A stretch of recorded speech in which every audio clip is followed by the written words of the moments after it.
High বন্ধুরা, hello বন্ধুরা, কেমন আছো তোমরা? আমার শরীরটা খুব একটা ভালো নেই, জানো তো।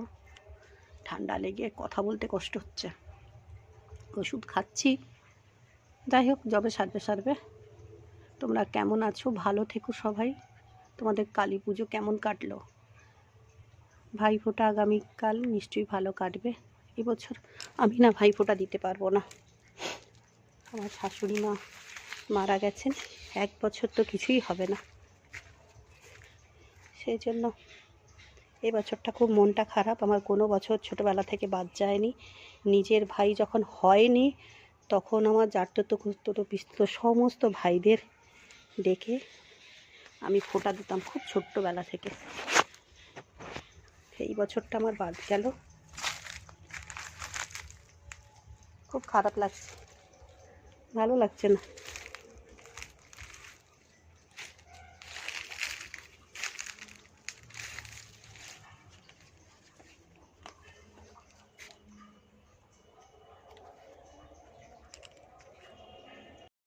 দেখো বন্ধুরা, আজকে কি বানিয়েছি তোমাদেরকে দেখাচ্ছি।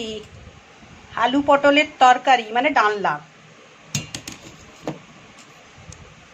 আর চাল কুমড়োর খোসা খানিকটা ভেজেছিলাম সেদিন, আর খানিকটা রেখে দিয়েছিলাম, সেই খোসা ভাজা একটু মশলা দিয়ে ভেজেছি।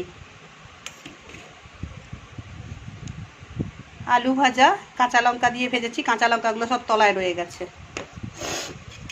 ভাত করে নিয়েছি, দুধেশ্বর চালের ভাত। দেখো,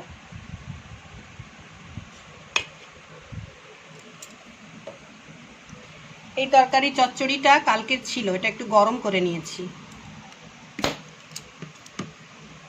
আর এই মাংসটাও কালকের ছিল, এটাও গরম করে নিয়েছি।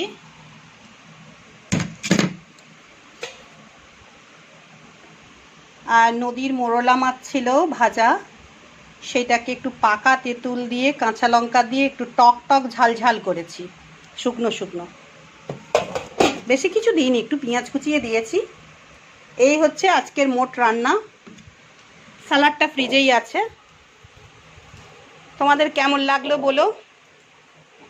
তোমরা দেখছো তো ভিডিও আমার? দেখো, প্লিজ দেখো, লাইক কমেন্ট শেয়ার করে দিও, আর অবশ্যই সাবস্ক্রাইবটা করে নিও প্লিজ।